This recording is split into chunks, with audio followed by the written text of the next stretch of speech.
Let's be real for a second. Most of us were raised to believe that being in a relationship equals success, that being chosen means you've made it, that if you're not partnered by a certain age, you're behind, broken, or somehow not enough. And the worst part, we internalized all of it. But what if I told you that this belief, this emotional addiction to needing love to feel whole, wasn't even yours to begin with? It's not your fault. It's your programming. And your moon sign holds the exact blueprint on how that programming took root. Because your moon sign isn't just about emotions, it's the child within you. It's how you learned to feel safe. It's the part of you that still believes if someone loves me, I'm okay. If they leave, I'm not. But in today's video, I'm going to show you exactly how to break that emotional spell. We're diving into how your moon sign has been trained to seek emotional safety through being chosen, how that turns into self-abandonment and toxic attachment, and what true wholeness looks like when you reclaim your power from the inside out. Because you're not half of anything. You are a whole universe, and your chart proves it. So grab your birth chart, find the zodiac sign your moon is in, and let's dive in.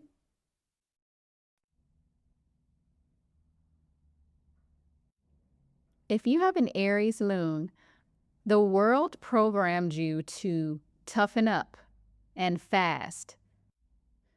From a young age, you likely picked up the belief that needing others was weak and that relying on yourself was survival. Maybe you weren't directly told to suppress your emotions, but your environment praised you more when you were strong, independent, and low maintenance. You were expected to bounce back quickly, to keep going, to be okay, even when you weren't. Love was performance-based. Support was conditional. And your emotions, they were inconvenient. You were taught to protect your heart, not share it. That relationships were risky unless you were the one in control. You internalized that needing someone made you vulnerable, and vulnerability was dangerous. So you stopped asking, stopped needing, stopped softening. But the truth is, this isn't emotional maturity. It's emotional survival. And your Aries moon was programmed to mistake defensiveness for independence.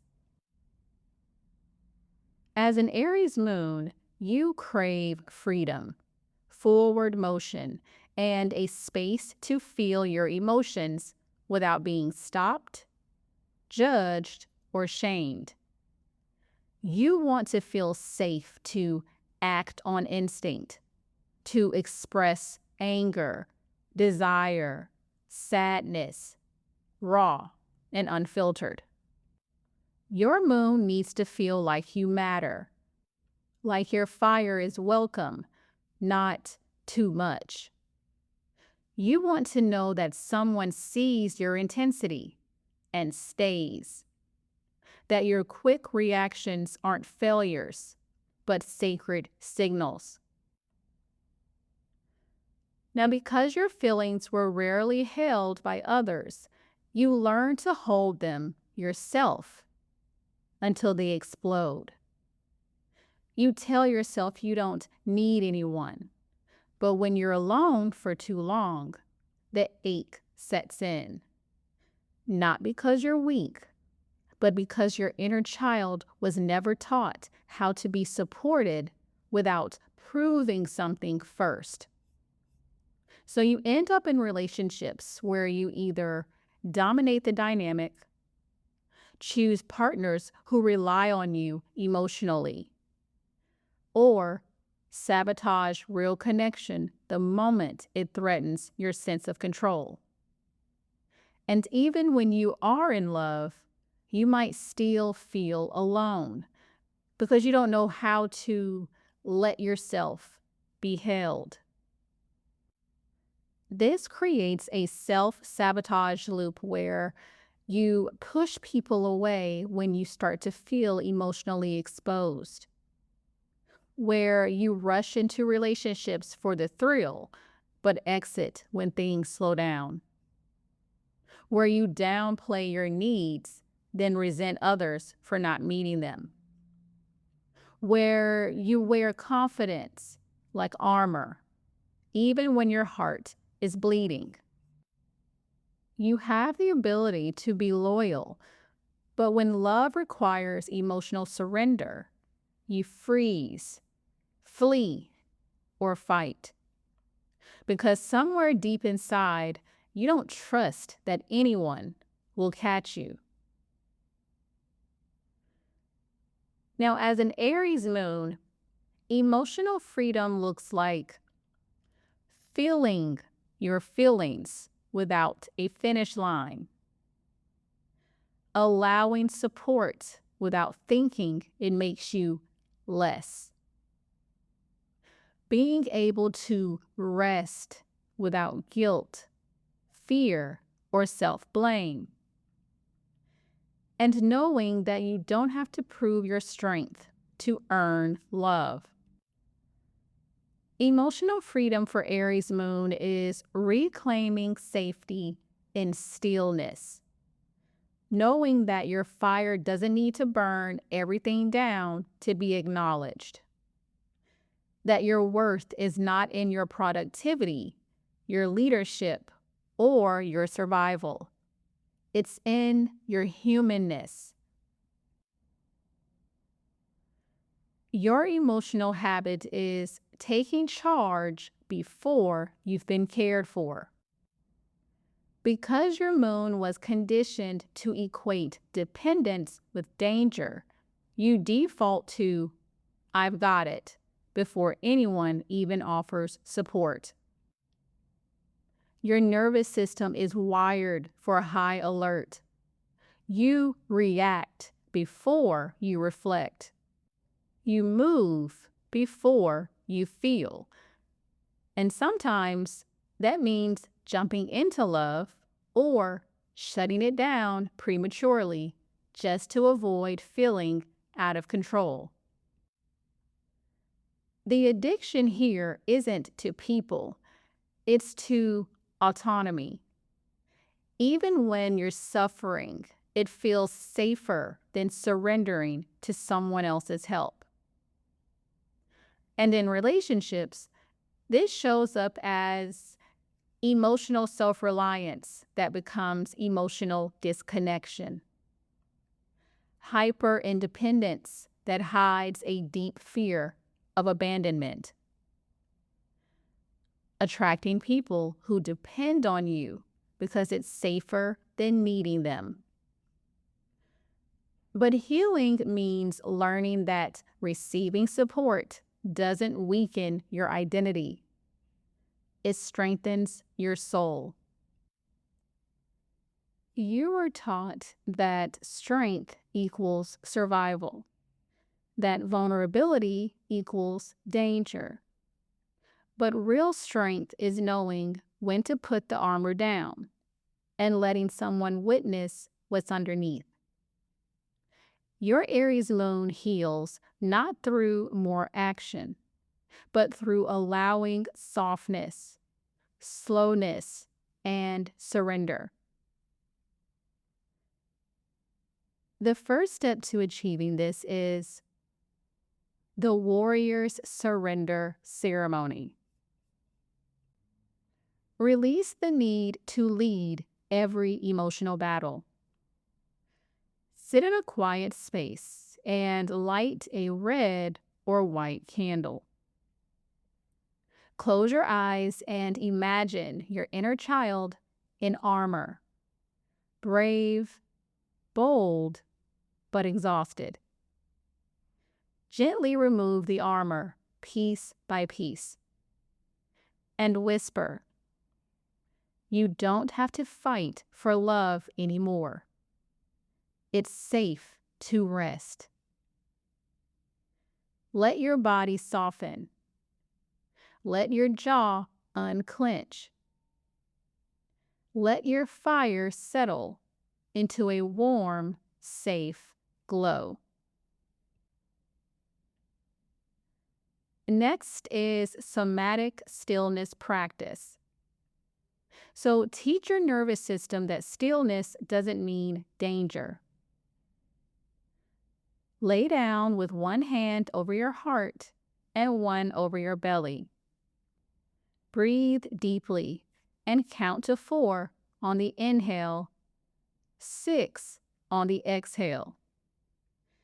As intensity rises in your chest, instead of reacting, stay.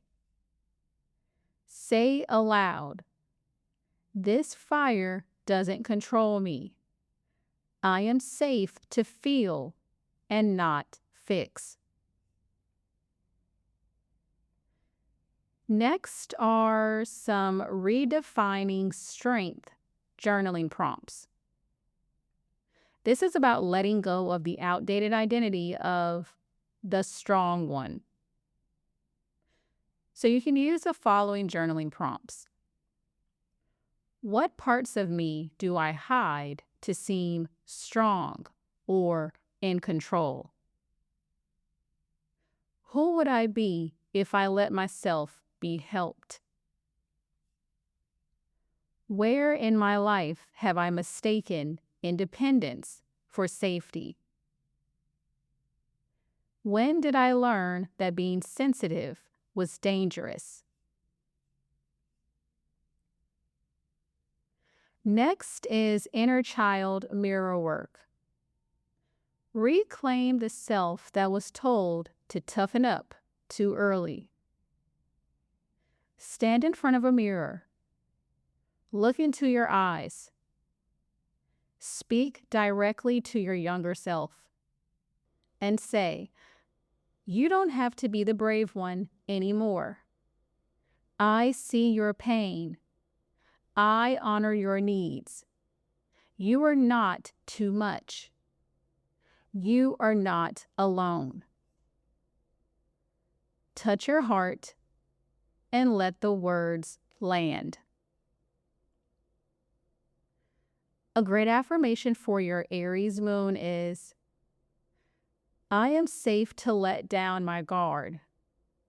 I am allowed to ask for help. I don't need to prove my strength to be worthy of love. I am held, even when I stop holding it all together." As an Aries moon, your power is divine, but your softness is where your healing begins. You are not here to win love. You're here to receive it without conditions, without performance, and without the battlefield. Let yourself be chosen, not for what you do, but for who you are when you're finally allowed to rest. I'd love to hear how this resonated with you, so be sure to let me know in the comments. And of course, be sure to like, share this with your friends, and subscribe for more. And if you're done playing small with your power, my signature one-on-one sessions and tools are all in the description box below. I appreciate you, and thanks so much for watching.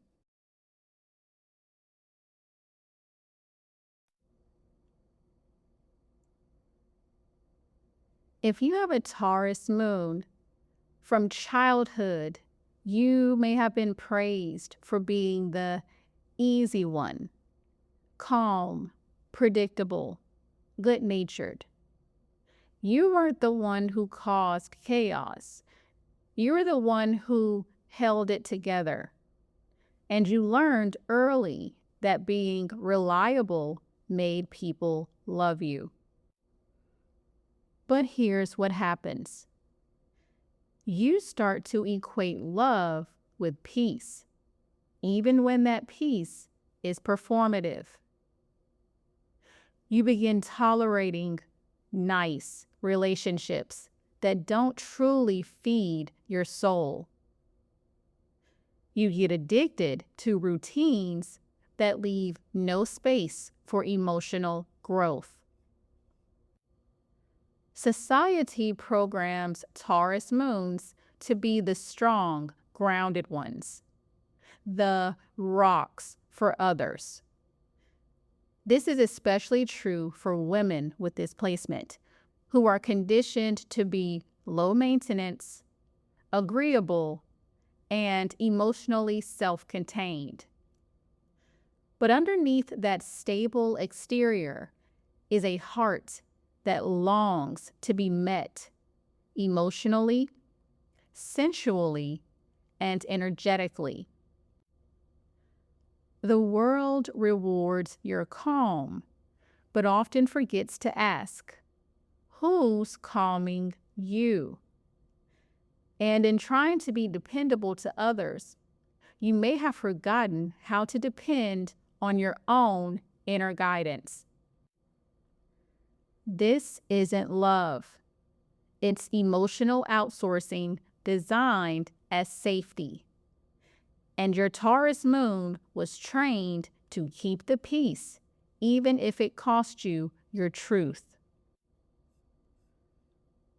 Your Taurus moon craves stability, simplicity, tangible affection, emotional predictability over passion. You feel safest in familiar places, with people who don't rush or pressure you. You want to know, will this person still be here tomorrow? You crave a love that feels like earth, grounding, loyal, and warm. But that craving can become a trap, because even the most lifeless relationship can feel safer than the unknown. So in turn, you may become emotionally dependent on routines, dynamics, or people. Not because they make you feel alive, but because they don't change. So you might stay too long in emotionally fine relationships. You might silence your desires in fear of disrupting the peace. You might cling to outdated habits or people simply because they're predictable. You may also avoid confrontation, even when it's the path to deeper intimacy. This emotional programming tells you that change is the enemy and that loss equals danger. But the truth is, you weren't born to live on emotional autopilot. You were born to feel, evolve, and be fully claimed by the love you deserve. So as a Taurus moon, your self-sabotage loop may look like talking yourself out of leaving relationships that are stagnant but safe. Avoiding emotional discomfort by numbing with routine, food, shopping, or staying busy. Convincing yourself you don't need more, but secretly you crave depth. Also, becoming the emotional caretaker while receiving very little in return. This is where the Taurus moon becomes an emotional hoarder, staying loyal to a life that no longer aligns just because it feels secure.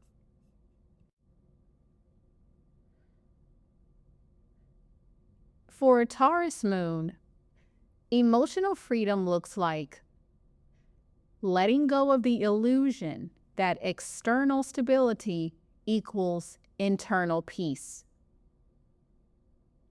It's choosing relationships that meet you emotionally, not just practically. It's saying yes to growth, even when it's messy, unpredictable, or unfamiliar. And it looks like releasing the guilt around needing more from your relationships and yourself. Real safety comes from self-trust, not someone else's consistency. Taurus moon rules habits. And when this moon feels emotionally deprived, it doesn't spiral into chaos. It doubles down on control. So that control looks like overworking to avoid feeling, using food, money, or pleasure to fill an emotional void, staying in routines that keep your nervous system calm but closed, as well as choosing safe love over soul level love. You may relapse into relationships that once felt like home, even when you've outgrown them. Why? Because your moon was taught that peace is more important than growth. But safety isn't real if it costs you your self-worth. Taurus moon's emotional addiction is subtle. It's not dramatic. It's slow, quiet, and deeply internal. And it says, I'll just stay, even if it's killing me softly. And you may convince yourself that your body is at peace when your spirit is screaming for change. To heal the Taurus moon, you must stop outsourcing peace to external conditions and build it from within. This isn't about suddenly inviting chaos into your life. It's about creating a new relationship to change, intimacy, and emotional self-worth. The first step to this is sensory grounding. Your nervous system loves ritual and rhythm. Create grounding sensory moments that anchor you in your presence. So light incense and slowly massage your hands with oil. Cook a nourishing meal with love and no distractions. Or sit barefoot in nature and repeat, I am the peace I seek. Next are some journaling prompts, which are self-loyalty check-ins. So ask yourself, where am I staying small to avoid discomfort? What am I still calling stable that's actually draining me? What does a soul-nourishing relationship look like for me? Next is a sacred release ritual. Write a letter to something or someone you've outgrown. Thank it for the lessons. Burn or bury it, releasing the belief that staying equals safety. And finally, a reparenting affirmation that you can use daily. I am my own anchor. I deserve love that meets me fully. I release the need to shrink in order to stay safe. I trust myself to choose more. As a Taurus moon, your softness is not weakness. Your desire for peace is sacred. But peace that costs your soul isn't peace at all. Let yourself want more, feel more, and receive more. You are worthy of a life that doesn't just comfort you, but expands you. Be sure to let me know what clicked for you and drop it in the comments below. And of course, be sure to share this with your friends who can also benefit from this message, and subscribe for more.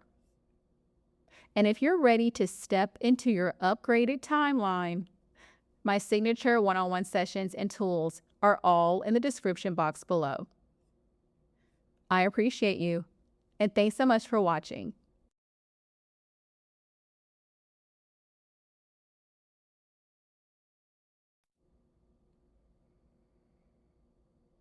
Gemini moon children are often praised for their words. You were the clever one, the chatty one, the one who lightened the mood. You may have learned early that your thoughts were more welcome than your feelings. As a result, you developed the coping mechanism of becoming emotionally fluent through logic, not vulnerability. Society reinforced this programming. Emotional intelligence equals ability to talk about emotions, not feel them.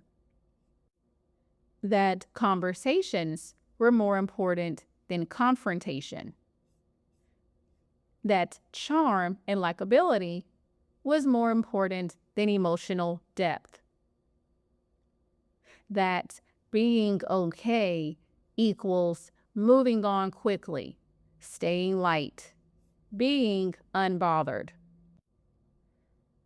The shadow of this moon is that you were taught that being agreeable and interesting was more valuable than being fully seen. So instead of expressing how deeply hurt or confused you were, you joked, you intellectualized, you distracted, you moved on. But this isn't emotional resilience. It's emotional bypassing. And your Gemini moon was programmed to rationalize pain instead of releasing it. A Gemini moon craves connection, communication, stimulation, being heard, understood, and mentally engaged. You feel safest when you are mentally in control of what's happening emotionally. But life and love doesn't always give you time to translate your feelings into words. So this causes you to become emotionally dependent on feedback loops, needing people to talk things through with you to feel okay. So you may overshare in hopes of feeling validated. Stay in unfulfilling relationships for the mental stimulation. Avoid silence or stillness because it forces you to feel what you've been avoiding. Or even relying on texting, advice seeking, or social media to process emotions externally instead of going inward. This moon sign doesn't crave emotional clinginess the way others do. Its dependency lies in being mentally mirrored, needing someone to reflect your thoughts back to you so you can decide how to feel. But this can become a cycle of never quite landing in your own truth. So your self-sabotage loop becomes: you feel something, you analyze it, you try to figure it out instead of sitting with it. You reach for mental distraction instead of emotional nourishment. You become overwhelmed by your own unprocessed feelings, which get louder and more chaotic internally. And you assume more thinking will fix it, but it never does. The result is that you feel mentally active, but emotionally disconnected. As a Gemini moon, emotional freedom looks like letting yourself feel before you explain. Sitting in stillness long enough to hear your inner voice. Speaking your truth without overpackaging it with charm, logic, or humor. It's creating space for both lightness and depth, because you deserve to be fully seen, not just understood. Emotional clarity doesn't come from overthinking. It comes from presence. The Gemini moon becomes emotionally addicted to problem-solving other people's issues, talking about emotions instead of feeling them, filling time with calls, messages, scrolling, or endless planning to avoid emotional discomfort. Your nervous system may feel safest when things are mentally busy, but emotionally flat. The deeper truth here is you were taught to believe that your value is in your voice, but your power is in your presence. You might relapse into relationships that keep your mind active, even if your heart feels empty. You might find comfort in chaos, fast-paced dynamics, or situationships that give you just enough conversation to keep you coming back, but not enough connection to feel emotionally secure. This moon was trained to avoid boredom at all costs. But sometimes stillness is the only way your soul can speak. To heal your Gemini moon, you must stop chasing connection through conversation and instead create inner dialogue that nourishes your heart, not just your intellect. The first step to this is making silence your sanctuary. So spend 10 minutes each morning in silence. No music, no scrolling, no words. Just breathe and have presence. Let your feelings come without needing to name them. Next is to write letters to your inner child. So, dear me, I know you were scared when. Allow your moon to process emotions through writing, but don't edit or explain it away. Just feel it. Next is to use break the loop journaling prompts. So ask yourself, what am I trying to understand that just needs to be felt? Where am I over talking to avoid being vulnerable? If I stop trying to sound okay, what would I actually say? And finally, a great reparenting affirmation for your Gemini moon is, I allow my feelings to come without needing to fix them. My truth doesn't need perfect words. It needs my presence. I am allowed to feel, even if I don't fully understand it yet. With your Gemini moon, your voice is a gift, but your emotions are not problems to solve. They are portals to your truth. Let go of the need to make perfect sense and to make space to feel instead. Because your presence, not your performance, is your real power. I love to hear how this resonated with you, so definitely let me know in the comments. And of course, be sure to like, share this with your friends who can also benefit from this message, and subscribe for more.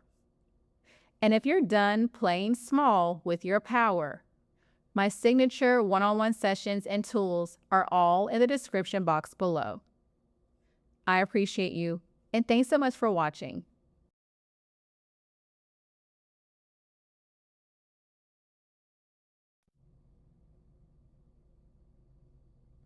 Cancer moons were often the emotional anchors of their families, whether as children or adults.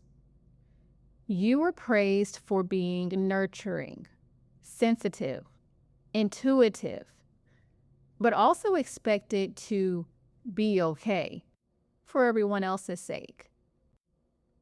Your emotional intelligence wasn't honored.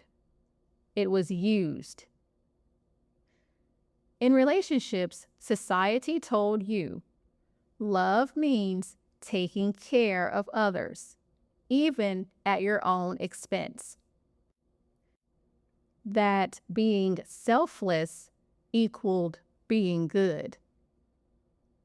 That if people need you, they won't leave you. And that boundaries equaled selfishness. This created a program where your value was tied to your ability to fix things, soothe others, and absorb emotional weight without ever dropping your own. You were conditioned to be a home for others without ever being taught how to create one for yourself. This isn't devotion. It's emotional self-abandonment, disguised as love. Your Cancer moon was trained to believe that your feelings matter less than everyone else's. Your Cancer moon craves emotional security, consistency, care, warmth, empathy, tenderness. and being held physically and energetically. You long to feel like you belong somewhere deeply, where your emotions are seen without needing to be explained. But you were taught that to receive love, you must be needed first. So you become emotionally indispensable. You suppress your own needs to be the strong one. You take on other people's moods and energy, and you attach to people who need saving, even if they hurt you. The distorted belief becomes, if I'm not needed, I'll be abandoned, which leads to staying in toxic relationships out of loyalty, feeling guilty for asking for anything in return, and mistaking attachment for love.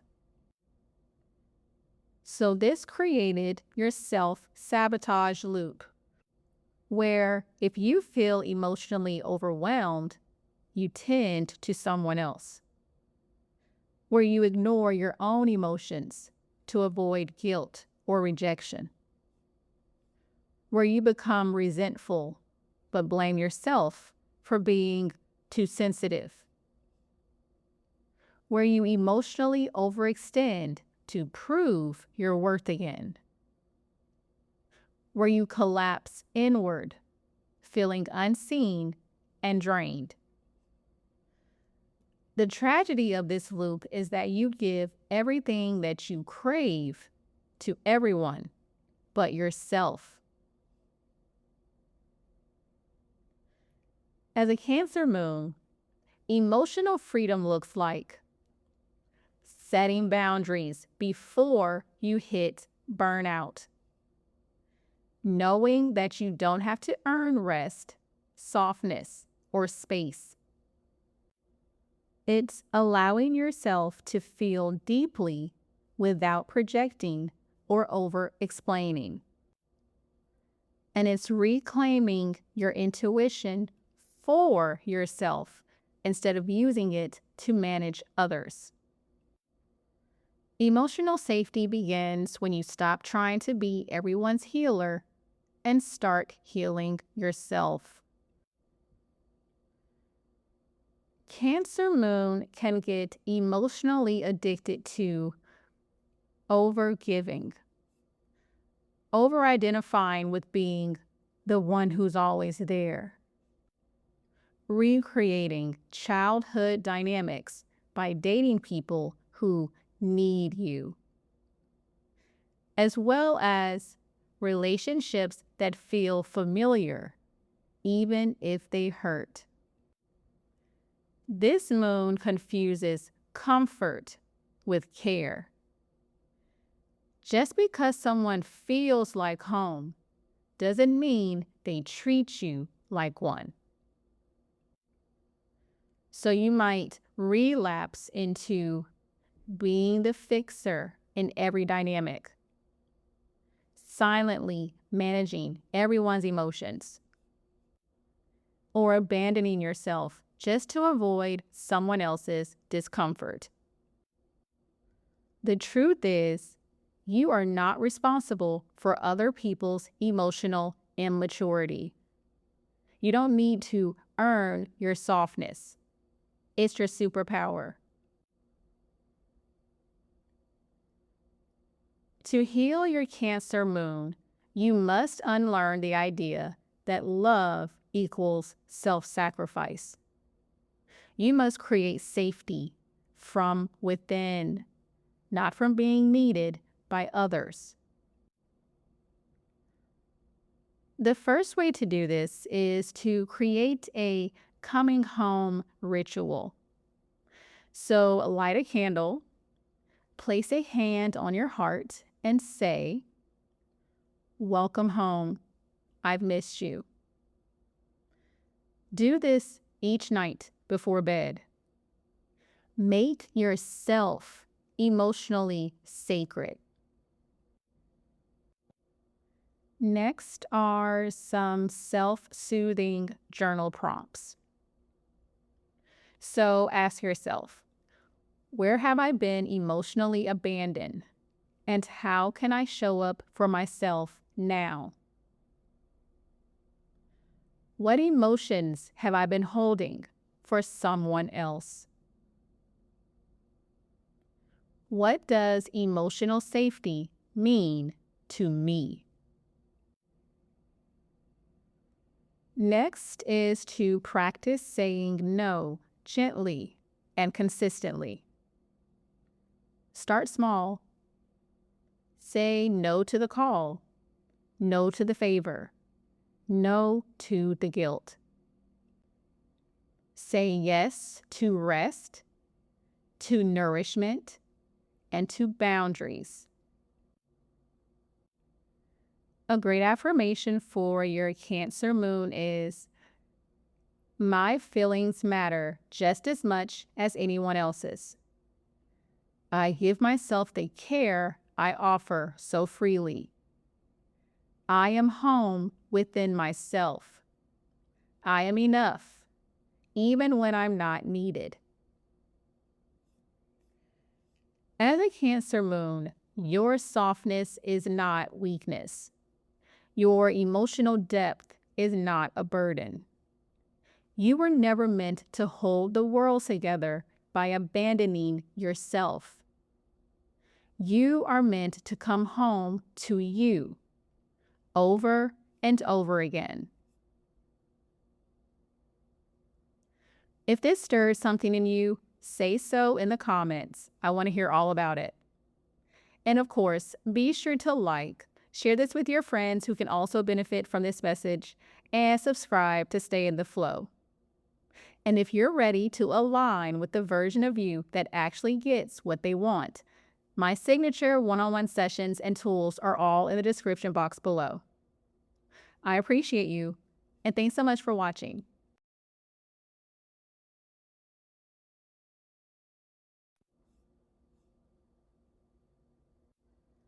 From an early age, Leo moons were celebrated for how they shined.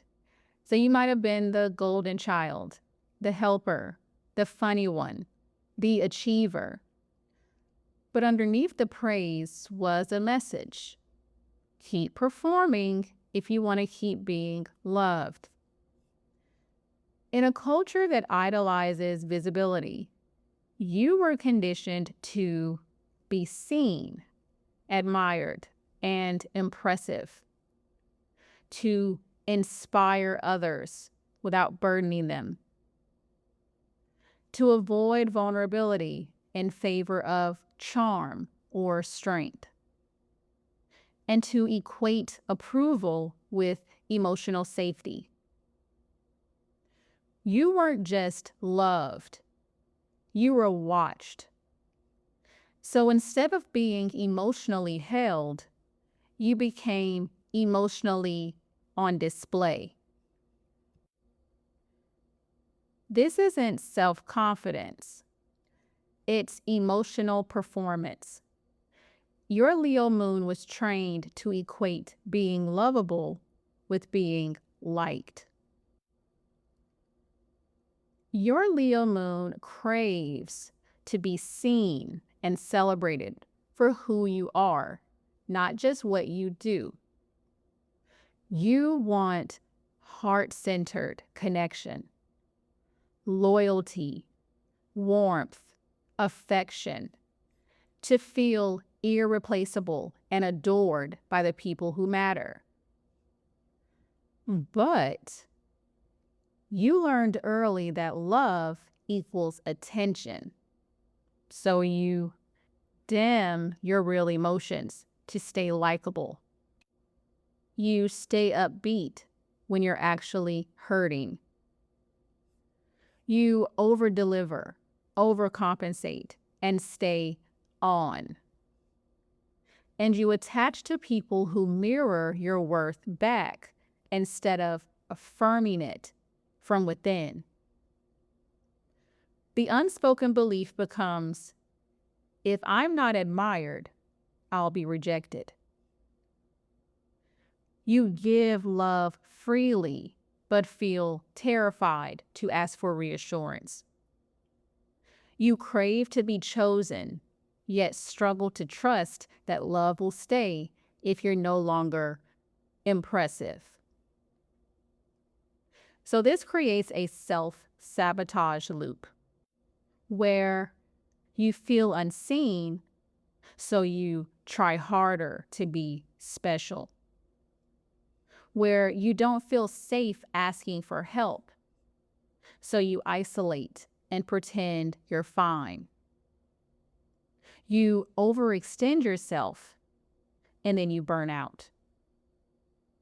You feel unappreciated, so you collapse inward or lash out. Where you beat yourself up for being too much or not enough. For a Leo moon, emotional freedom looks like knowing you don't need applause to feel worthy. Letting people see your shadows, not just your sparkle. Creating boundaries around emotional overgiving. And receiving love without needing to deserve it first. Your emotions don't have to perform. They deserve to be witnessed as they are, raw, messy, and beautiful. Now, as a Leo moon, you can mistake approval for intimacy. So Leo moon gets emotionally addicted to relationships that make you feel important, but not safe.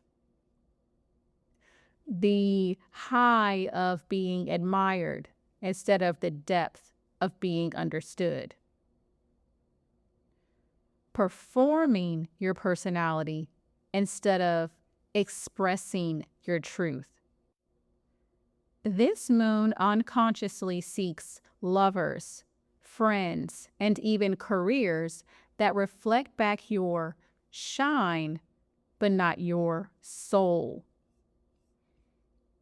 The danger is you attract emotionally unavailable people who treat your light like entertainment. You stay in dynamics where you feel tolerated, not treasured. You fear losing love the moment you take off the mask. Being deeply known is more nourishing than being broadly admired. Your Leo moon's healing begins when you are the one clapping for yourself. Healing your Leo moon means uncoupling love from performance. You are worthy of devotion without having to deserve it. The first step to this is the mirror ritual. Unplug from performance and reconnect to your essence. Light a candle and stand in front of a mirror. No makeup, no filter, no pose. Gaze into your own eyes and say, "You don't need applause to be powerful. You don't need perfection to be loved. I see your light, even when no one's watching." Let tears fall if they come. This is about being, not impressing. Next is inner audience rewiring. Deprogram the emotional addiction to admiration. Sit quietly and imagine a stage in front of you. The lights dim. The audience leaves. You remain in the center, alone. Ask your inner child, who am I when no one's watching? Let their answer come through drawing, writing, or silent presence. This breaks the link between identity and admiration. Next is receiving without performance. Reclaim your right to be adored, even when you're still quiet or messy. Let someone witness your tears without covering them up. Say yes to help or compliments without giving anything back. Rest on a day you'd normally push through. And journal. Who do I become when I stop trying to be impressive? Next is emotional risk reconnection. Practice showing your heart without dressing it up. Voice a fear, insecurity, or need to someone safe, even if it feels unglamorous. Cry in front of the mirror, then place your hand on your chest and say, even this is lovable, especially this. Your healing begins where your guard drops. A great affirmation for your Leo moon is, I don't need to shine to be worthy. My softness is sacred. My realness is radiant. I am safe to be adored in all seasons of my soul, seen or unseen. As a Leo moon, you are more than the light you give others.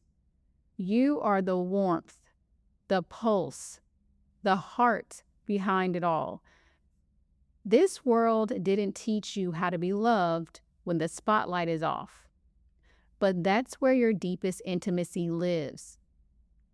Let yourself be chosen for your presence, not your performance. Let love come to your truth, not your talent. You were never meant to be a show. You were always meant to be a sanctuary. I'd love to hear how this resonated with you, so definitely let me know in the comments. And of course, be sure to like, share this with your friends who can also benefit from this message, and subscribe for more. And if you're ready to invest in your highest timeline like it's a non-negotiable, my signature one-on-one sessions and tools are all in the description box below.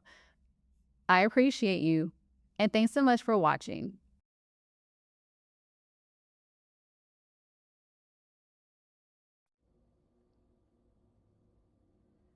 Virgo moon children often grow up praised for how responsible, helpful, or mature they are. You likely absorbed love as something earned through effort, not something freely given. Emotional caretaking became your identity. In our culture, Virgo moon energy is exploited. Good girls are taught to anticipate needs before they're spoken. Burnout is rewarded as productivity. Sensitivity is framed as weakness. Self-worth is measured by how well you hold it all together. You learned to apologize for having needs. Scan the room for problems, especially emotional ones. And to silence your inner chaos by overfunctioning for others. This isn't nurturing. It's emotional self-abandonment dressed up as being put together. Your Virgo moon craves order, predictability, and peace of mind. Being of service in a way that feels appreciated. Consistency in words and actions. Purpose, clarity, and emotional cleanup.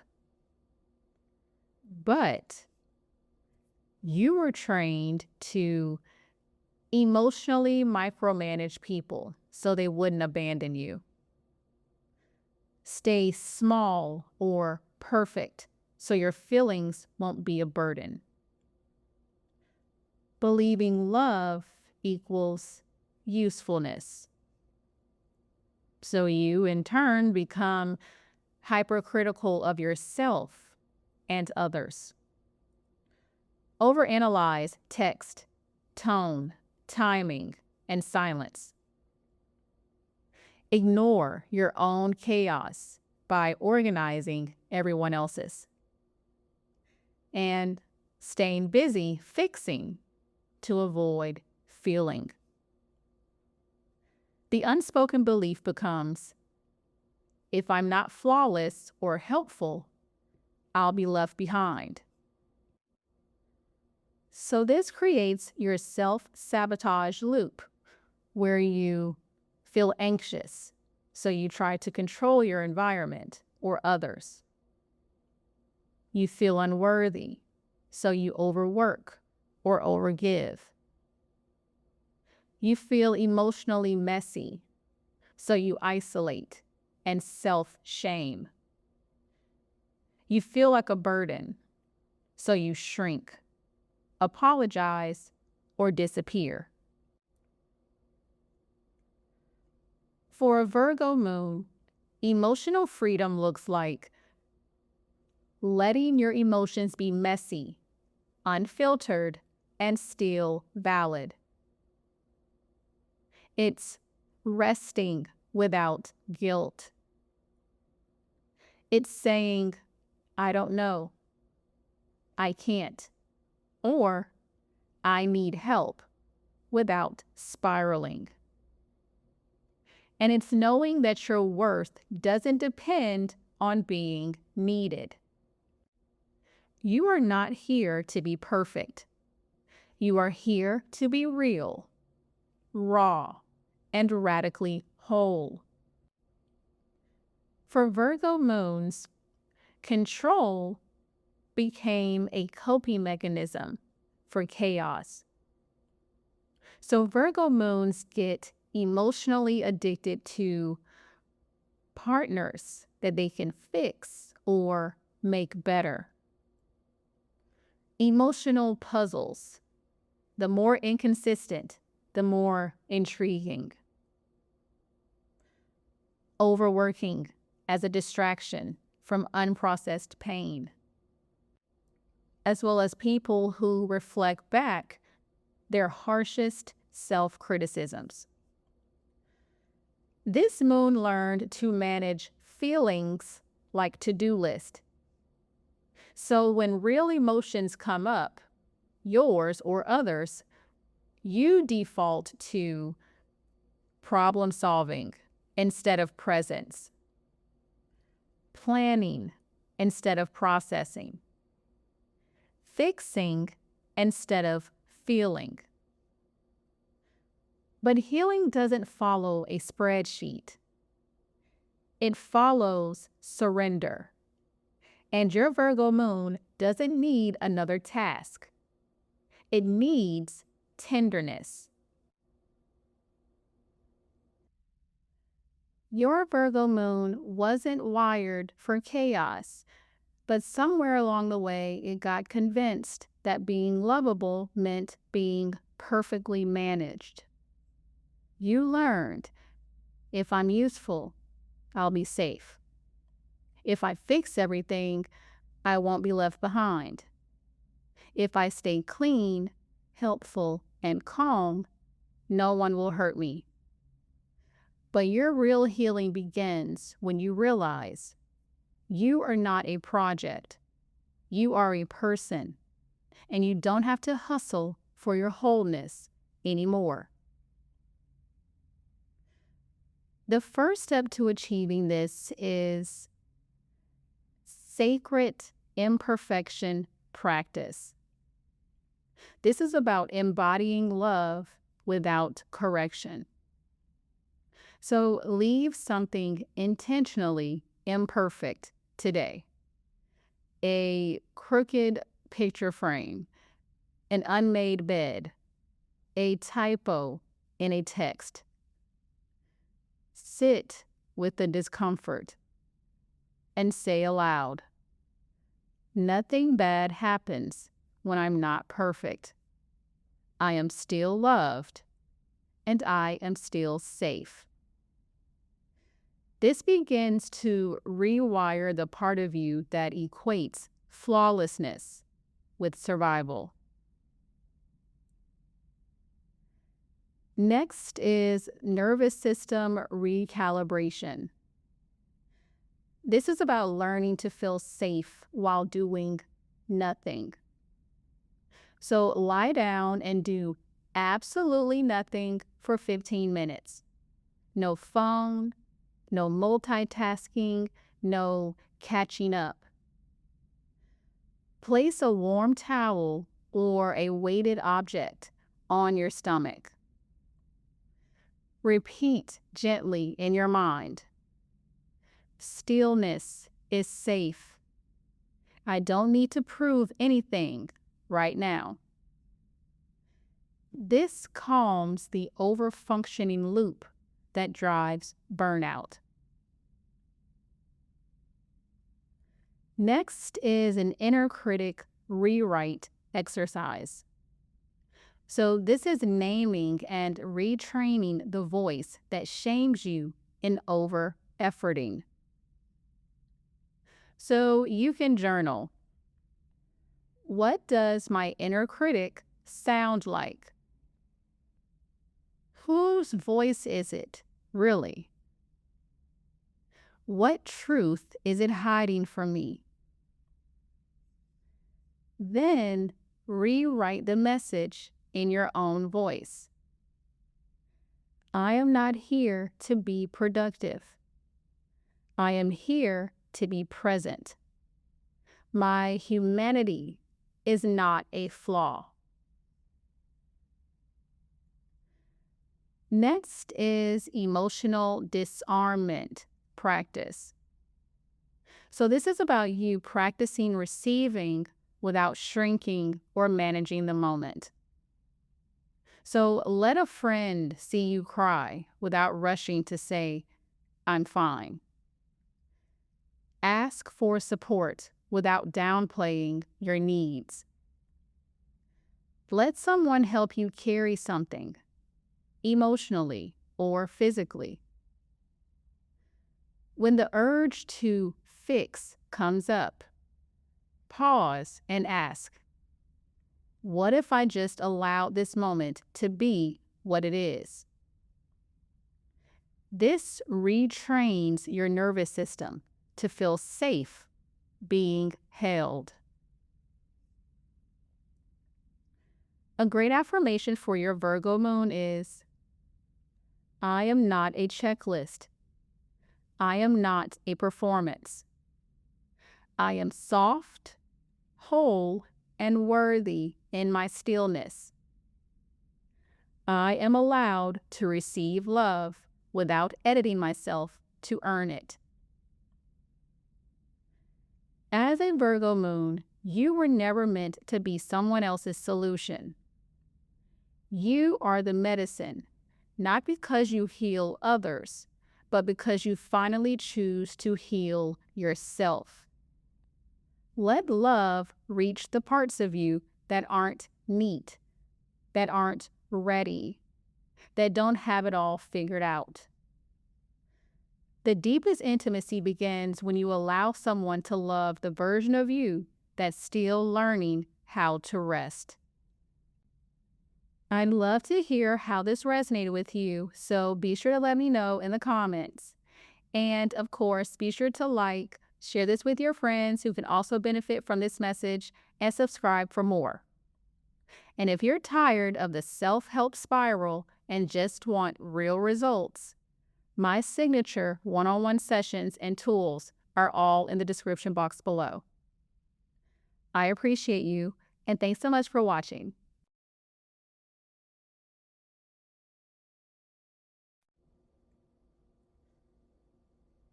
Libra Moon grew up in an environment where approval was the emotional currency. You were often rewarded for being likable, agreeable, and easy to be around, regardless of how you actually felt inside. Your emotional needs were filtered through the lens of, will this make them pull away? Culturally, this moon sign gets fed constant messaging like, don't rock the boat. Just be nice and people will like you. It's better to be desirable than difficult. You may have been praised for being the peacemaker, but that peace came at the cost of your truth. You learned early that it's safer to be chosen than to be authentic. But being chosen while abandoning yourself is not love. It's survival. Your Libra moon craves relational balance and emotional reciprocity, connection, companionship, and being understood, shared decision-making, and mutual validation, feeling wanted, not just tolerated. But this has caused you to monitor your energy to match the room. You silence your discomfort to avoid rejection. You say yes to things you don't want because no feels like a threat. So you become overly focused on how others perceive you. You lose your sense of self in relationships. You fear expressing anger or setting boundaries. And you feel responsible for everyone else's emotional state. So this creates a self-sabotage loop. You compromise. You start to resent. You bottle it up. You finally explode or withdraw. You feel guilty. Repeat. You stay in relationships longer than you should. You justify bad behavior because you're afraid to be alone. And every time you silence your needs, you disappear a little more. For a Libra moon, emotional freedom looks like knowing that your truth won't destroy connection. It will deepen it. It looks like setting boundaries without guilt. It's letting someone walk away instead of begging them to stay. And it's not choosing peace when it costs you your power. You were not born to be digestible. You were born to be whole. For a Libra moon, approval becomes your emotional drug. So you become addicted to the chase of being liked or wanted, the high of early romantic connection, the illusion of perfect love and fairy tales, avoiding confrontation to feel safe. So this causes you to stay in dynamics where you are constantly performing emotional labor, where your needs are minimized, and where your relationship looks good on the outside, but feels empty inside.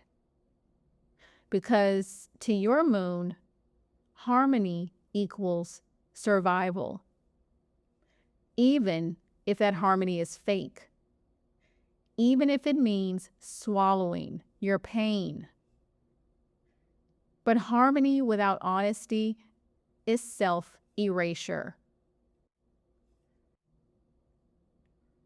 Libra moon healing is about radical self-ownership. It's no longer being the emotional middleman.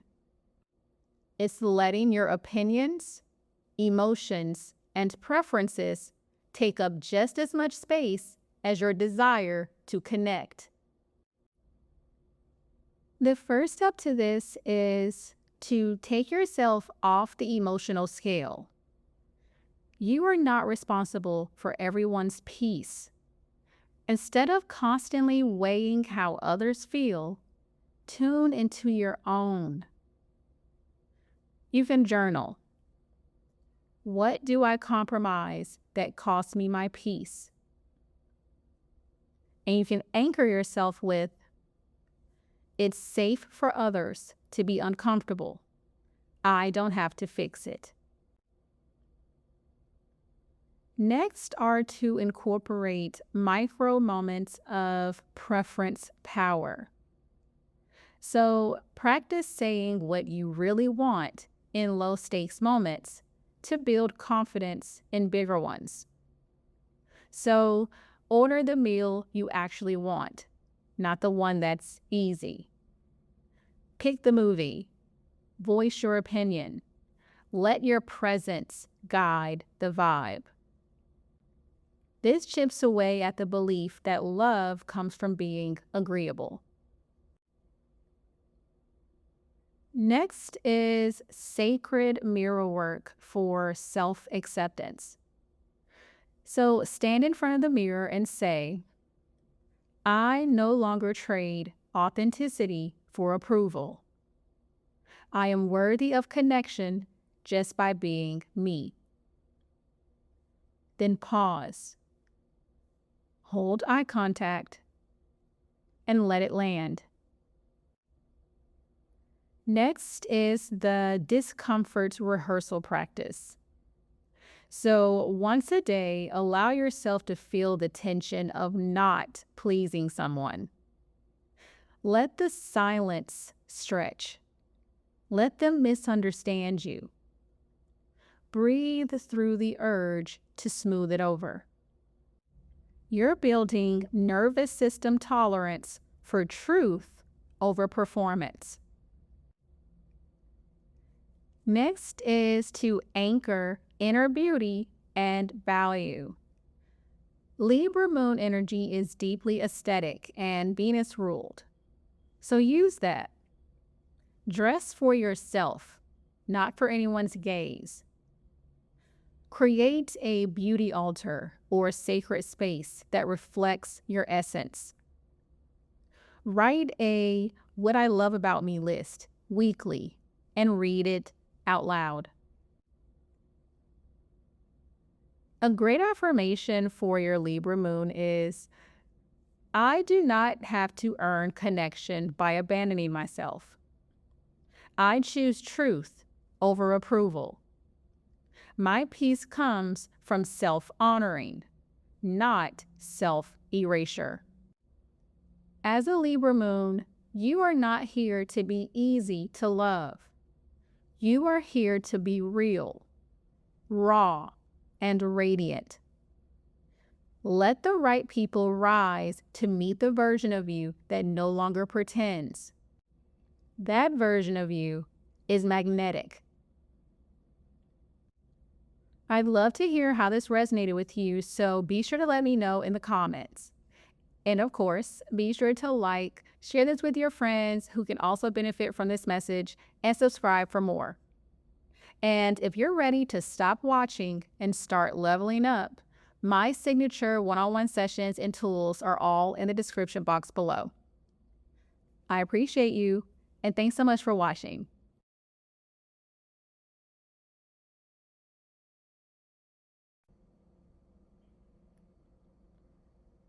The theme for Scorpio moon is emotional survival through secrecy.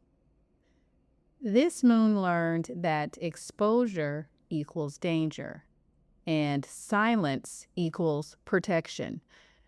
But healing begins when the truth is finally felt.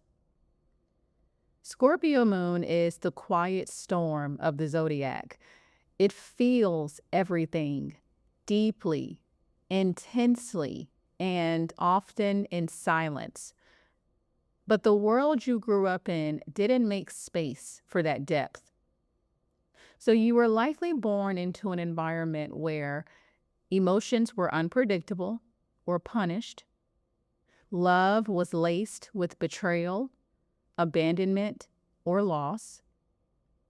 Where trust was something you wanted to give, but learned you couldn't. So you learned to protect yourself by not revealing the full truth of your heart.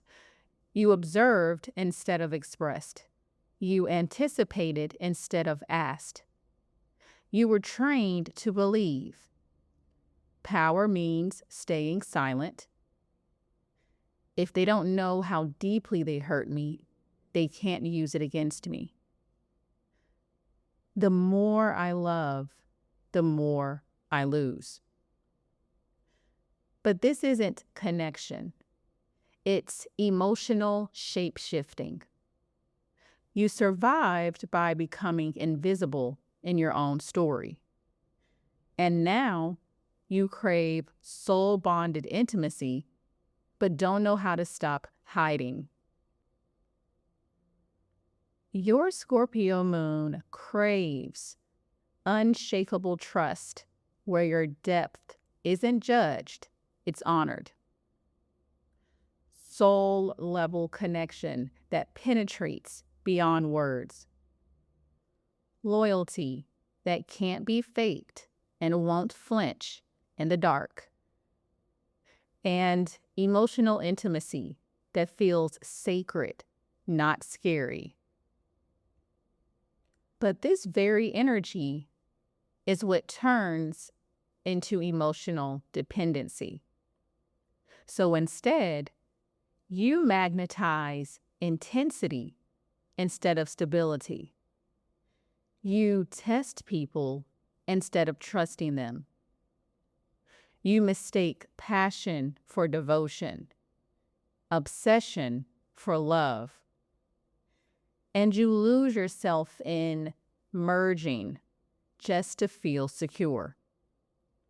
You want to be known fully, but the fear of betrayal stops you. So you self-abandon before someone else can. So this energy creates your self-sabotage loop, where you suppress your truth and then feel emotionally invisible, where you become hyper-attuned to shifts in the other person and then assume abandonment is coming, where you control, withdraw, or test them, then the bond weakens, which turns into shame, isolation, and deeper distrust. Scorpio moon is a master of emotional survival, but survival isn't the same as intimacy. You don't want to just survive love anymore. You want to feel held in it. As a Scorpio moon, you can't heal if you keep hiding what hurts. So this causes your moon to become addicted to emotional chaos that feels like proof of connection. Relationships that recreate childhood abandonment or betrayal. Silent suffering that feels safer than honest exposure. And being needed rather than nurtured. You are not dramatic. You are deeply sensitive with no safe outlet. So you internalize everything, until it explodes or implodes. This moon often unconsciously believes, if love doesn't hurt, it must not be real. But that's trauma, not truth. Love is not meant to gut you to prove it's real. Love is meant to witness your depth and meet you there without fear. To heal as a Scorpio moon is to learn that power doesn't come from secrecy. It comes from self-trust. When you trust yourself enough to be seen, you stop attracting relationships where you're only loved in pieces. You don't have to perform control to protect your soul. You just have to choose transparency as your new form of safety. The first step to this is a shadow grief ritual. So set sacred space, so candles, crystals, or even a warm bath. Write a letter to the version of you that had to be strong and silent just to survive. Read it aloud to yourself. Let yourself cry. Let it be messy. Burn or bury the letter to release the emotional armor you've carried for so long. Next is voice activation in safe spaces. So practice expressing emotions in environments with low risk. So journaling, voice notes to yourself, or talking with a trusted friend. And say out loud, I feel blank, and I'm allowing it to be heard without shame. This rewires your nervous system to stop equating expression with exposure. Next is sacred protection, not emotional armor. Visualize a cloak of energetic protection around your aura daily. And tell yourself, I can be open and protected at the same time. Next is truth writing for emotional release. So you can use the following journaling prompt. What do I wish someone could hold without judging me? Write without editing. Burn the page if you need to. It's for you, not them. A great affirmation for your Scorpio moon is, my truth is not too much. I release the need to control love to feel safe. I choose honesty, intimacy, and trust with myself first.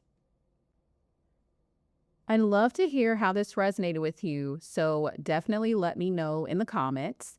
And of course, be sure to like, share this with your friends who can also benefit from this message, and subscribe to stay in the flow. And if you're ready to align with the version of you that actually gets what they want, my signature one-on-one sessions and tools are all in the description box below. I appreciate you, and thanks so much for watching.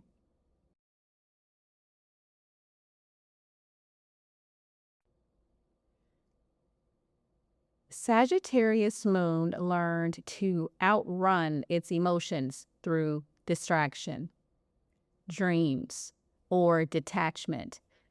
But true expansion starts within. As a Sagittarius moon, you were raised in a world that celebrated independence, achievement, and optimism, but didn't always validate your deeper emotional needs. You may have received praise for being the strong one, the adventurous one, or the one who always bounces back.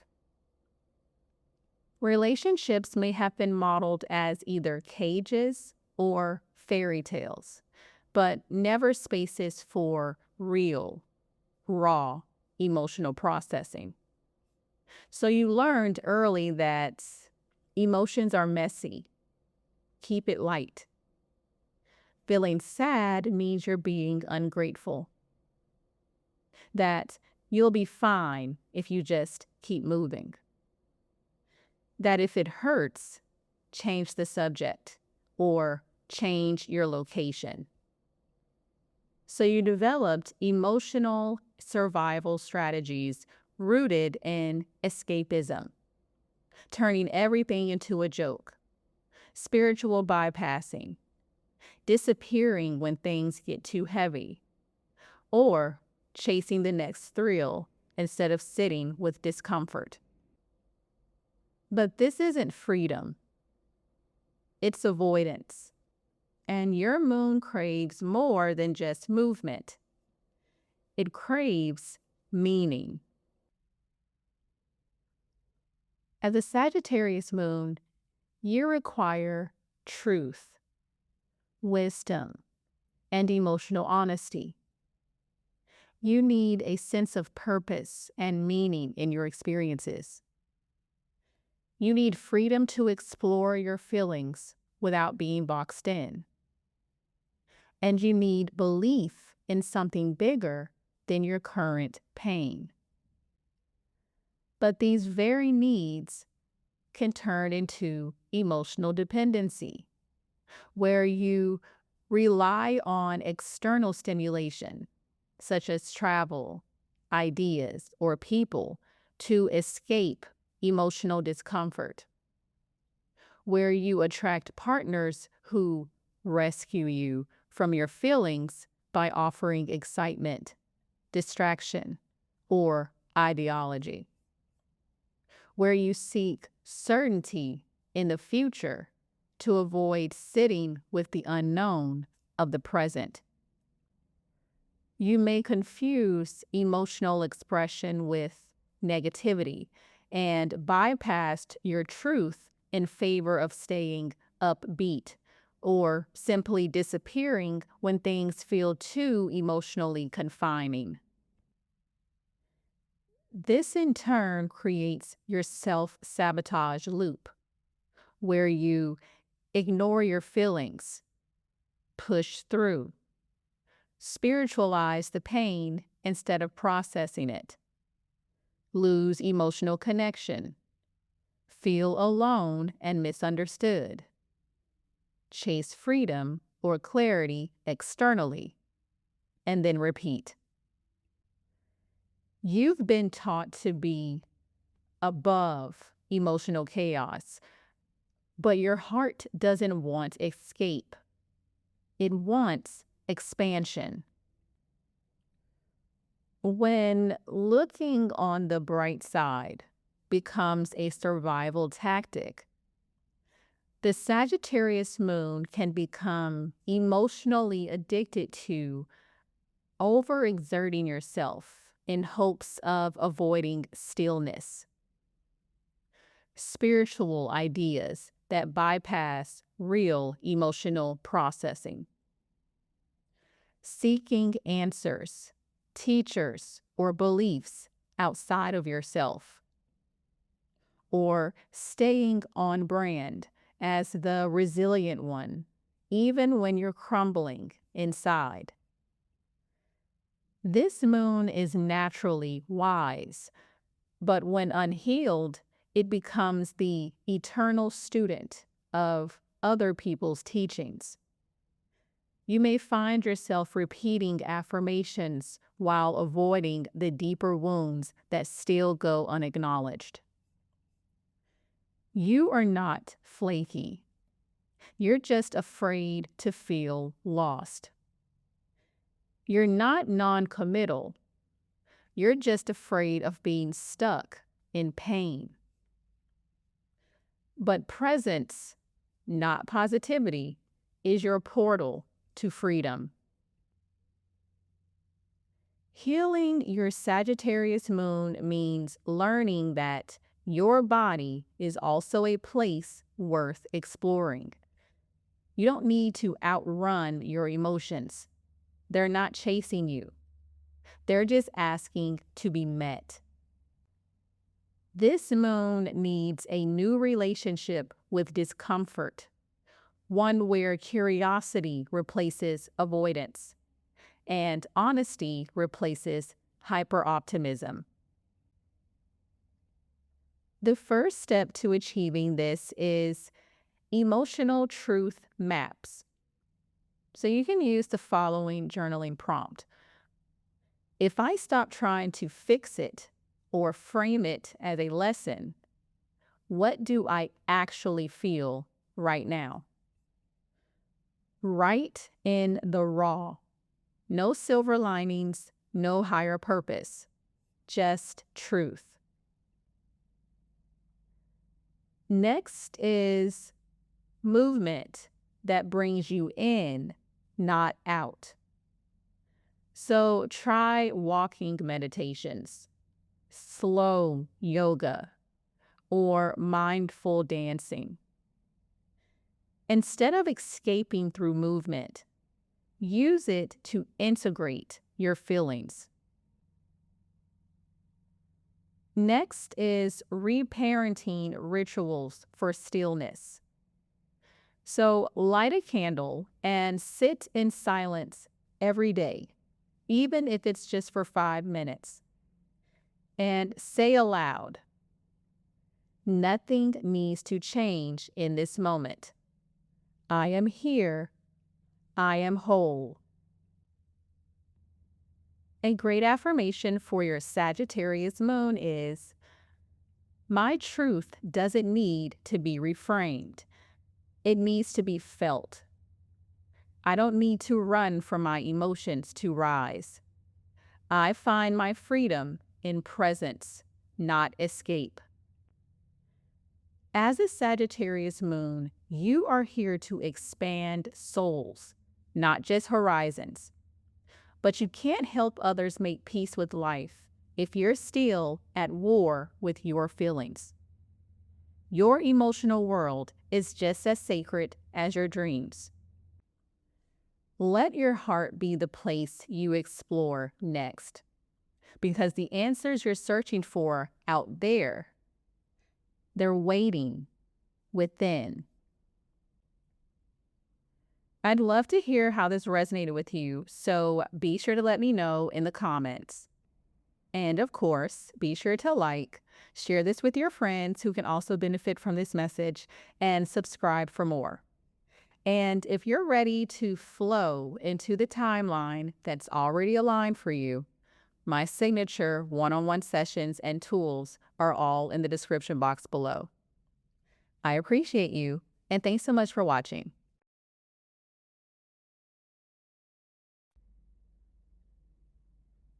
For Capricorn moon, emotional self-reliance is your safety net. You learned to earn love through responsibility, not vulnerability. Capricorn moon children often grow up in environments that prioritize structure, duty, and survival over softness, emotion, and nurturance. You may not remember anyone outright saying, "Don't cry," or "Don't need anything," but the emotional cues were loud and clear. Praise came when you kept it together. Attention came when you succeeded. Love came when you helped, not when you hurt. Even if you had caregivers with good intentions, you were subtly shown that usefulness was more valuable than emotional expression. You were admired for being calm, capable, and self-controlled. And you internalized that maturity meant being quiet about your own pain. Romantic relationships often replicate these patterns. So you might overfunction in love, taking care of your partner's needs while ignoring your own. struggle to let others truly support you, even when you're exhausted, and equating vulnerability with failure, weakness, or unnecessary drama. At the root of this is the painful programming that your emotional needs are too much, or worse, a burden. But the truth is, your needs were never too much. They were just too inconvenient for the people who couldn't hold them. Your Capricorn moon craves reliability and emotional stability, respect and long-term commitment, tangible signs of progress or success, especially in love, and a partner who follows through and shows up consistently. But this same yearning can turn into emotional dependency, where you seek out partners who make you feel needed more than loved, where you overperform or overdeliver to avoid being seen as replaceable, where you suppress your true feelings to appear composed and in control, where you fear being truly seen in your vulnerability, so you lead with your strength. The Capricorn moon becomes emotionally dependent on proving they're okay. You rely on being the strong one, not because you always are, but because you believe that strength is the only way to be safe and respected. This creates your self-sabotage loop, where you suppress your needs, become the caretaker or fixer, feel unseen and drained, isolate emotionally, feel lonely and resentful, tell yourself you just need to be stronger, and repeat. It's not that you don't feel deeply, because you do, but your feelings have lived behind a glass wall for so long, even you may forget they're still there, waiting to be held. Because the moon governs habits, your Capricorn moon is often unconsciously addicted to habits of self-denial. So you're emotionally hooked on staying in control no matter how much you're hurting. Being the provider, planner, or problem solver in every dynamic. Avoiding emotional exposure by staying busy, productive, or distracted. And attracting emotionally needy or chaotic partners, because if you're fixing them, you don't have to feel your own stuff.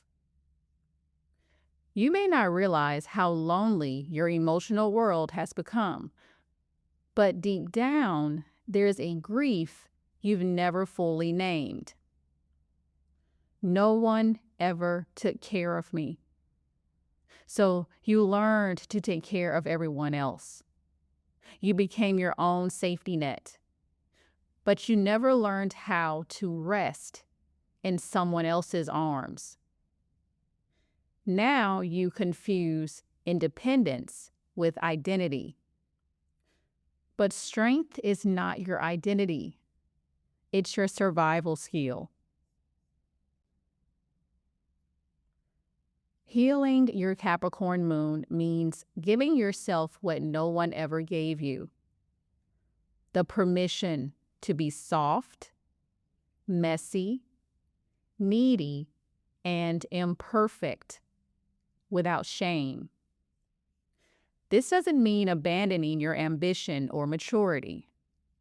It means integrating them with emotional tenderness and self-compassion. Your depth doesn't disappear when you cry. Your leadership doesn't weaken when you ask for help. The first step in achieving this is to have a safe softness ritual. So light a candle or hold a soft object while saying aloud, I am safe to be soft. I am safe to be seen. Receive without reciprocating. If someone offers help, love, or praise, pause. Take it in. Let it land.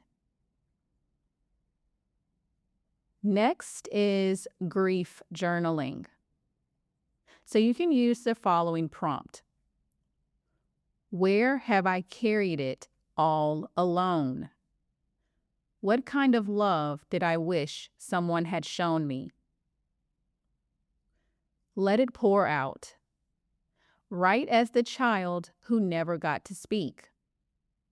Cry if needed. You are safe now. Next is inner child reconnection. Give yourself what you were denied. Coloring, nature walks, baking, cuddling in bed with a soft object. No performance, just presence. Say to your inner child, you are not here to be strong today. You are here to be held. Next is nervous system rewiring for rest. So lay down with your hand over your heart and belly. Breathe slowly and whisper, I am allowed to rest. I am allowed to be loved, even when I'm still. A great affirmation for your Capricorn moon is, I no longer have to prove I'm okay to be loved. My softness is sacred. My rest is divine. I am held even when I'm not holding it all together. Your soul didn't come here to carry the world. It came here to transform what the world taught you about love. Let your walls soften. Let your burdens fall. Let the version of you that's always been the strong one know you don't have to do it all anymore. The highest expression of your power isn't in being untouchable. It's in becoming touchable, tender, truthful, and completely whole. And that is the love you've always deserved. I'd love to hear how this resonated with you, so be sure to let me know in the comments. And of course, be sure to like, share this with your friends, and subscribe to stay in the flow. And if you're tired of the self-help spiral and just want real results, my signature one-on-one sessions and tools are all in the description box below. I appreciate you, and thanks so much for watching.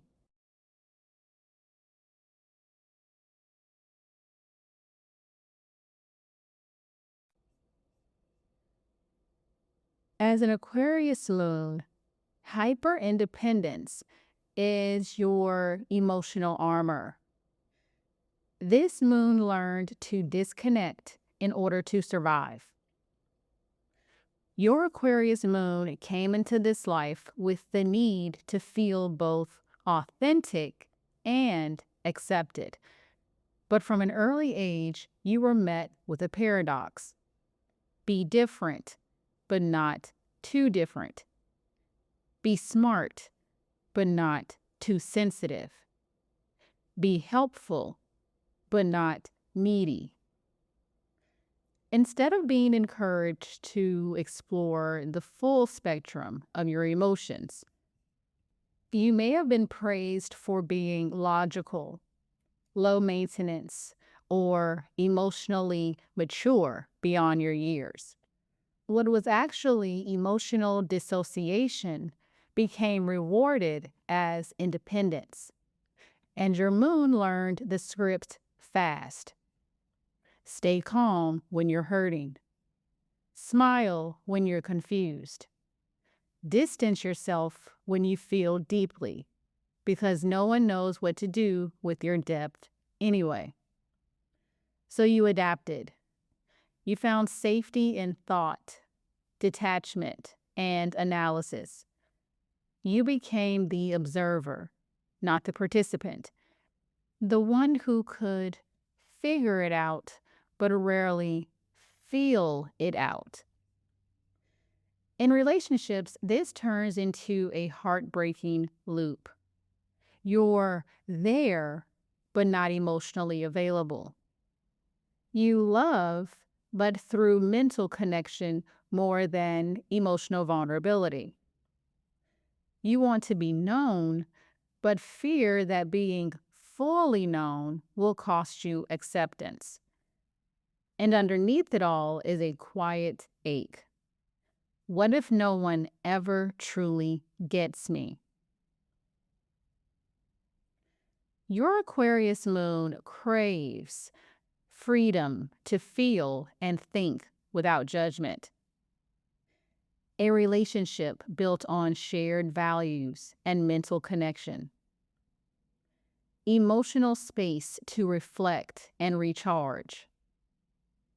And the ability to be both independent and supported.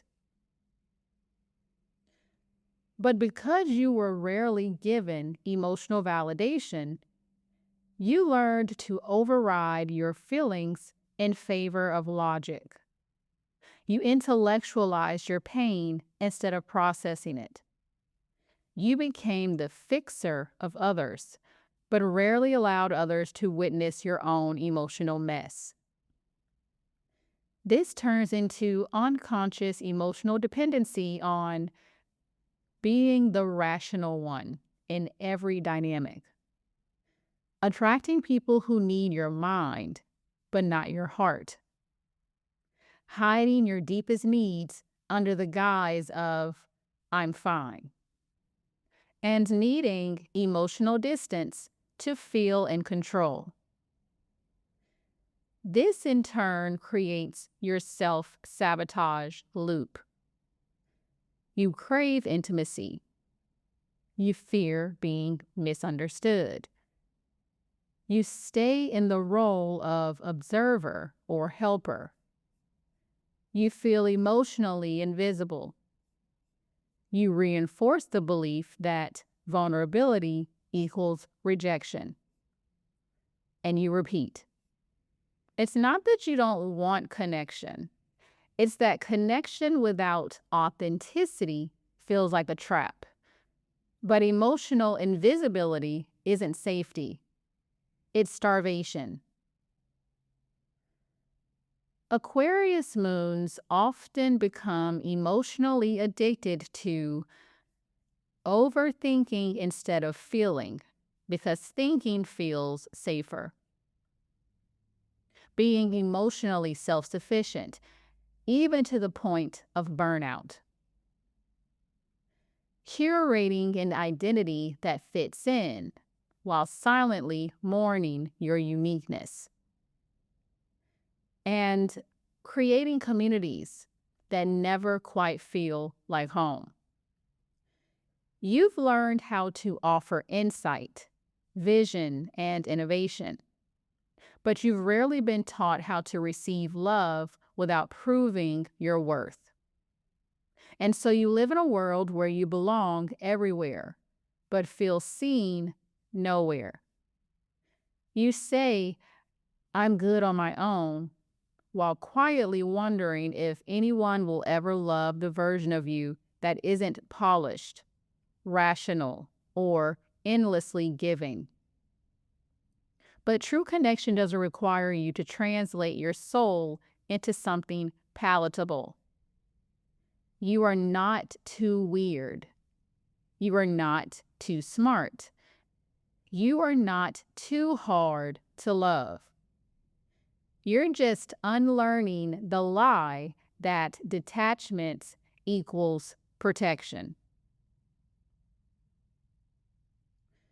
Your Aquarius moon heals through rehumanization, learning that your worth is not in your ideas, usefulness, or detachment. It's in your ability to feel without shame. You don't have to be light years ahead of your emotions to deserve love. You don't have to keep people at arm's length to feel safe. You get to be messy. You get to be vulnerable. You get to be held. Now, the first step to achieving this is somatic stillness practice. So lay down, put your hand on your chest and stomach, and ask yourself, what am I feeling beneath the thought? Stay. Breathe. Let it rise. You are not here to solve yourself. You are here to feel yourself. Next is permission to be needy. You can use the following journal prompt. What would I ask for if I believed I wouldn't be abandoned? Then share one truth with someone emotionally safe. No editing, no laughing it off, just honesty. Next is a reconnection ritual. So write a letter from your heart to your mind. Let your emotions lead. Let your logic receive. Then write back from your mind to your heart and honor the dialogue within you. Next is inner child mirror work. So look in the mirror and say, you don't have to be understood by everyone. I see you. I choose you. You are not too much. You are not too different. You are allowed to need love too. A great affirmation for your Aquarius moon is, I am safe to feel, even when it doesn't make sense. I am safe to share, even when I feel too different. I don't have to disappear to belong. I am loved for all of me, heart, mind, soul, and sensitivity. As an Aquarius moon, you weren't meant to be a satellite in the lives of others. You weren't meant to orbit love from afar, hoping one day it would see you clearly. You are allowed to be here, not just as a brilliant mind, but as a beating heart. Let go of needing to always understand love. Let yourself experience it, messy, raw, whole. The kind of love that your soul craves isn't built on logic. It's built on presence. And presence begins when you finally let yourself be seen. I'd love to hear how this resonated with you, so be sure to let me know in the comments below. And of course, be sure to share this with your friends who can also benefit from this message, and subscribe for more. And if you're ready to follow the nudge that brought you here, my signature one-on-one sessions and tools are all in the description box below. I appreciate you, and thanks so much for watching.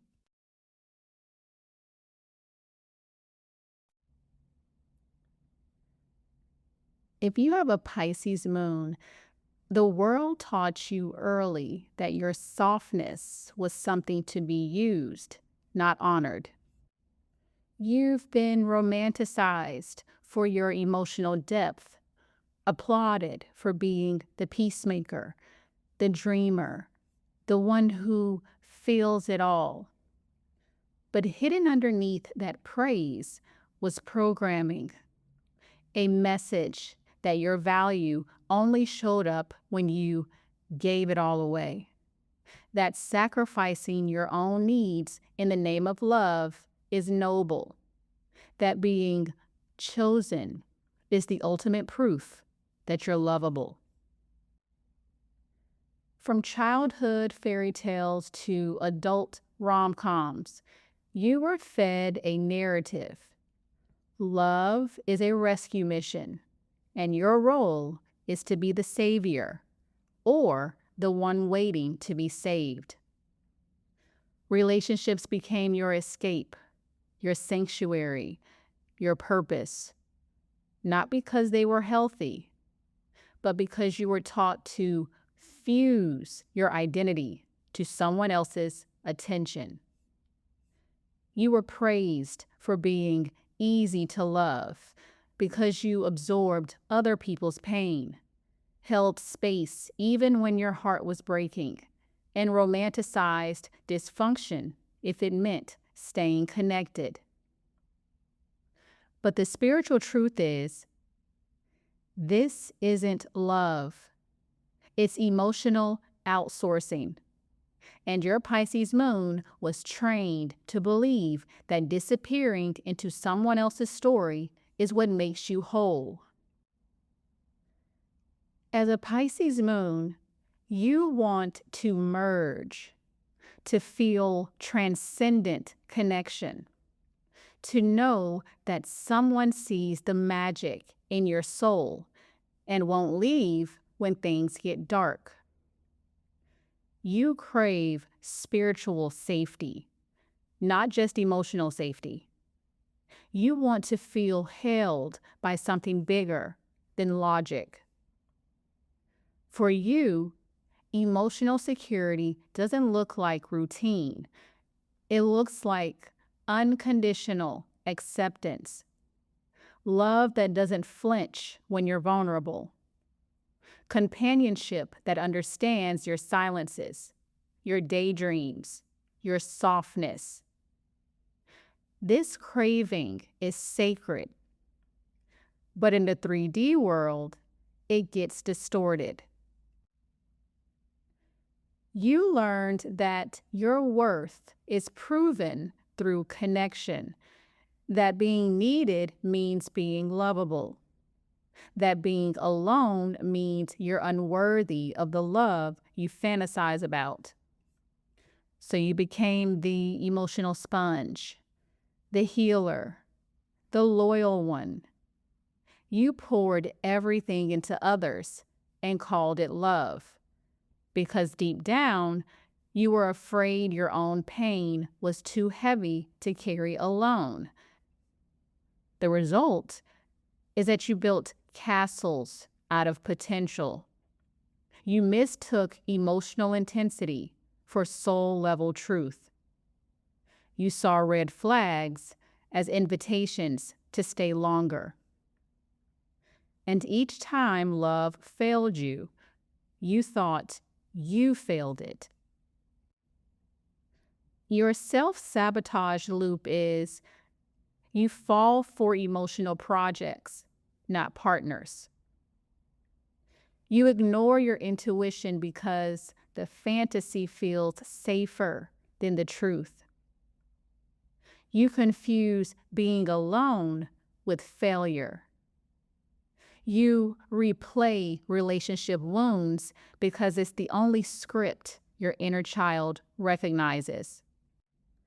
then you shame yourself for being too sensitive, too much, too needy.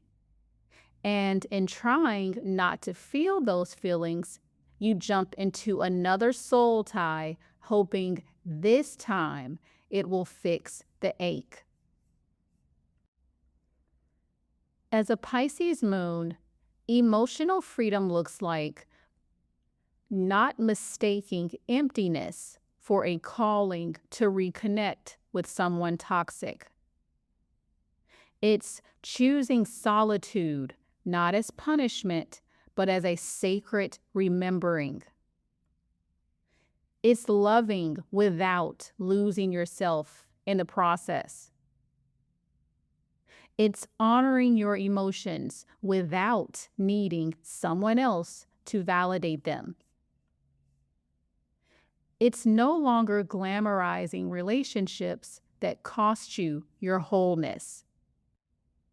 Emotional freedom is when your love becomes a sacred gift, not a survival mechanism. When your softness is a boundary, not an invitation for chaos. When you're loyal to your intuition first, not just your hope. Your moon is the seat of your emotional habits, your reflexes when you're scared, triggered, or craving comfort.